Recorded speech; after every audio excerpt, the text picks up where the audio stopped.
Have you ever wondered why some leaders succeed effortlessly while others struggle? Is it about their skills, their team, or is there something more? Today, we dive into Leadership and Self-Deception, a groundbreaking book by the Arbinger Institute. This isn't just another leadership guide. It's a mirror showing us how our own perceptions can trap us, affecting our leadership and relationships. In the next few minutes, I'm going to share with you 3 transformative insights from this book. Insights that you can apply right now, whether you're leading a team, managing a family, or just striving to improve your personal relationships.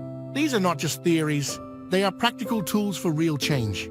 Tools that have helped thousands of leaders turn their struggles into successes. So let's unlock these secrets together and see how they can revolutionize the way you lead and live. Stay tuned as we uncover the first key insight. That might just be the answer to why some leaders have that effortless edge. Part 1. The hidden challenge of leadership. As we embark on our journey through leadership and self-deception, let's start with a fundamental yet often overlooked obstacle in leadership: self-deception. Think of it as an invisible barrier to your success. It's not just about being wrong. It's about being unaware of how our own views and actions are affecting those around us and, ultimately, our leadership effectiveness. Imagine this common workplace scenario. A team leader constantly interrupts and overrules their team during meetings, believing they're driving efficiency and decision-making. But what if this behavior is actually creating a culture of silence and resentment? The leader is trapped in self-deception, seeing their actions as helpful while being blind to their negative impact. Think about it. Have you ever been in a situation where your intentions didn't align with the impact you had? Maybe a time when you thought you were contributing positively, but your colleagues or friends seemed to react differently? This disconnect is where self-deception lives and thrives. Recognizing this invisible barrier is the first step towards transformative leadership. It's not just about changing what we do, but changing how we see ourselves and others in the process. As we explore this concept further, ask yourself, how might self-deception be influencing my leadership and relationships? Part 2, Escaping the Box. Now that we understand self-deception, let's delve into a key concept from the book: the box. Think of the box as a mental trap. That confines your thinking and limits your perspective. It's like wearing tinted glasses. Everything you see is colored by your preconceptions and biases. Let me share a story about a leader named Sarah. Sarah prided herself on being decisive and straightforward. In meetings, she would often cut short discussions, making decisions quickly. To Sarah, this was efficient leadership.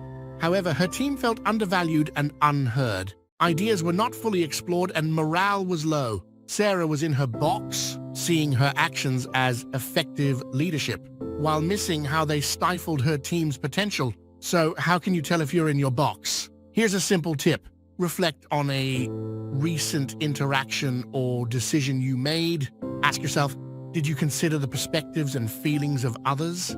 Were you more focused on your own viewpoint and justification? If it's the latter, you might be in your box. Recognizing when you're in your box is a crucial step towards escaping it. It's about shifting from a self-centered to an other-centered mindset. As we continue, think about situations where you might be viewing things from within your box. Identifying these moments is the first step towards broader perspectives and more effective leadership. Part 3, Transformative Leadership. Having recognized the box, the next vital step in our journey is learning how to escape it. This is where transformative leadership begins. It's not just about changing actions, but about transforming perceptions and interactions. The process of getting out of the box involves 3 practical steps: self-awareness, empathy, and action.